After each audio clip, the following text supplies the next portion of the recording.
Thank you all, and thanks to Zoe, and really coming back to Vital Voices each year always feels like coming home, because there is no better testament to the power of women to change the world than what you see on this stage and what is in this room.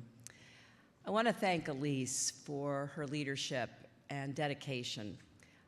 This is a labor of love for her and for everyone associated with Vital Voices and all of you who come every year to support it. I also thank my dear friend, Ambassador Melanne Verveer, for her determination and her vision in helping to make Vital Voices a reality. So thank you. Thank you, Kekenya, for all you do on behalf of girls' education, and for your beautiful tribute to our dear friend, Bobby Green McCarthy. Bobby was an extraordinary person, and nothing would have made her prouder than the fact that her legacy of service will live on in the work of the women who will benefit from the Bobby Green McCarthy Fund for Exceptional Public Service.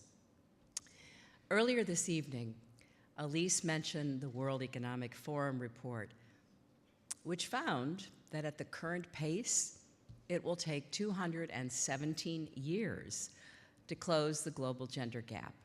Well, I don't know about you, but I can't afford to wait that long. So I am profoundly grateful to everyone, women and men, here tonight and elsewhere across our country and the world, who are accelerating our progress toward that goal. And in particular, I want to thank Leslie Decker, Chandra Jesse, Blythe Brendan Mann for investing in Vital Voices at this crucial moment. Now, some of you were in Beijing in 1995 when women from 189 countries came together to declare with one voice that women's rights are human rights and human rights are women's rights.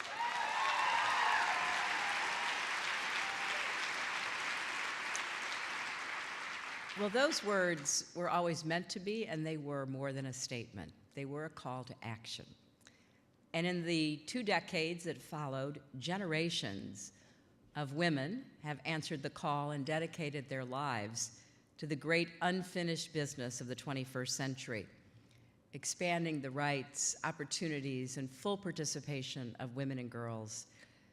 And over the years, there have been times when it seemed like this unfinished business was even more unfinished than we had thought. But through the setbacks and the struggles, we've seen women as agents of change, makers of peace, drivers of progress. And as this year's theme suggests, we're at a tipping point, not only around the world, but right here at home. You know, the poet Muriel Rukeyser once asked, what would happen if one woman told the truth about her life? The world would split open. Well, that's exactly what we're witnessing right now. From Hollywood to factory floors, from high schools to harvest fields, from parliament to the public square, women are telling the truth about their lives like never before. Not only are they shining a bright light on sexual assault and harassment, but they're talking about all the issues that affect their lives. They're raising their voices, taking action, stepping forward to lead, like the women we celebrate tonight. Tonight's honorees are really proof of what's possible when inspiration meets determination. Take Lena Khalifa, a fighter from Amman, who's giving women the strength to defend themselves from domestic violence and assault. Boom Mosby, a children's advocate taking on the scourge of human trafficking in Thailand. Kiran Bir Sete, an educator revolutionizing the way students learn, inspiring a generation of problem solvers to say, I can. Esra Al-Shafei, a civil rights activist in Bahrain who's using the internet as a window to the world and lifting up marginalized voices. And Jamira Burley, a young woman from Philadelphia who became an activist after she lost her brother to gun violence and is now helping millennials to create opportunity and further equity in their own communities. I think it's significant that this is the first time Vital Voices has honored an American woman.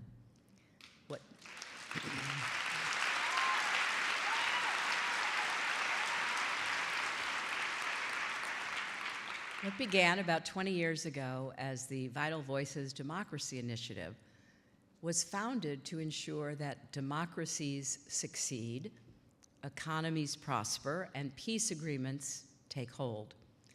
Understanding that no democracy, economy, or peace agreement can ever fully succeed if half the nation's population is unrepresented. So today we recognize an important truth, that we have work to do not only in faraway places, but in our own backyard. And after years of progress, we're living through a perilous time for women's rights. And we're seeing a retreat from the commitment to embrace women's advancement as an objective of U.S. foreign policy. I don't think it's a coincidence that at the same time, we are witnessing an all-out attack on core values of democracy, free speech, and the rule of law, a war on truth, facts, and reason.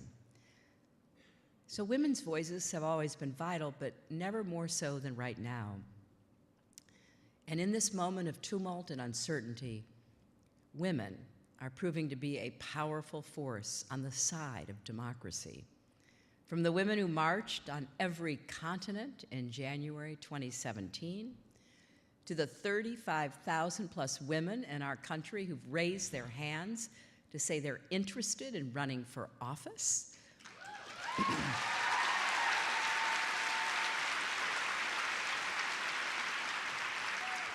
Leaders like Danica Roem, who challenged an incumbent.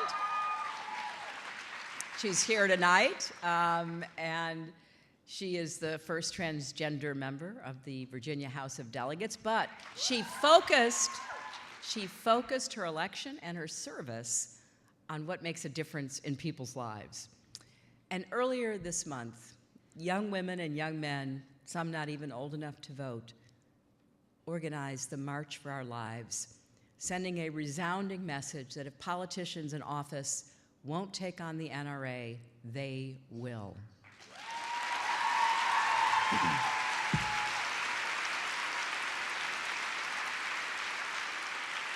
So the women honored tonight are remarkable, but what's even more remarkable is the fact that they represent millions of others, activists and advocates, heroines, known and unknown, who are lifting up families and communities and being the champions of democracy and human rights across the globe, acting when their own governments fall short. Next week, for example, marks the 20th anniversary of the Good Friday Agreement. As we approach this milestone, the women of Northern Ireland have been on my mind because they came together at a time of violence and bitter conflict. One of those women was Joyce McCartin, a Catholic mother whose 17-year-old son had been shot dead by a Protestant gunman. All told, she had lost more than a dozen family members. But what I so admired about Joyce was her refusal to retreat into anger and grief. Instead, she brought together a group of Protestant and Catholic women to set up a safe house where women of both communities could talk over a cup of tea. On one of my trips to Belfast as First Lady, Joyce invited me to join them, and we sat around a small table at a fish and chips place, drinking tea out of an old aluminum teapot. And as we sipped our tea, the women told me how they had first banded together to stop the price of milk at their children's school from going up, which neither side could afford.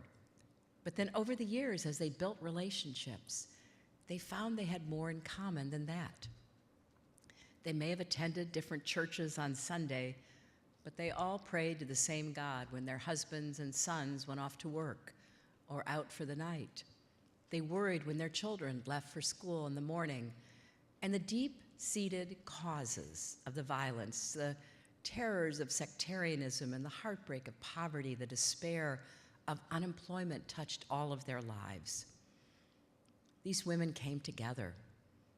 Their love of family, their hope for their children's future ran deeper than the calls to hatred and violence.